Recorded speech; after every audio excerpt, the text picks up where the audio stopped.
खोखले वादे करने और बार बार झूठ बोलने के आरोप लगाए हैं। उन्होंने कहा है कि राज्य का दर्जा बहाल करना जम्मू कश्मीर का अधिकार है। सुनिए।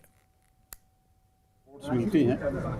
मैंने रिपोर्ट्स के लिए कंसर्न जो डिपार्टमेंट के जो PCCF हैं उनको कहा है रिपोर्ट शाम तक मेरे पास आ जाएगी और किसी भी सूरत में ऐसा नहीं होने दिया जाएगा। ठीक है, मरकज के वादे तो आज तक खोखले ही रहे हैं, लेकिन हम ये ज़रूर ये कहेंगे कि अभी उमर अब्दुल्ला साहब ने जो कमान जम्मू कश्मीर की संभाली है और सरकार जो काम कर रही है और तमाम मिनिस्ट्रीज़ जो है वो काम कर रही है और पर्टिकुलरली मैं कहूँगा कि जल शक्ति जो डिपार्टमेंट है 90% हमने वर्क्स अचीव किए हैं और आपको जान के ये खुशी होगी कि 3200 टोटल स्कीम जल शक्ति है, जिनमें से 1400 स्कीमें जो है जल शक्ति की वो मैंने कंप्लीट की है।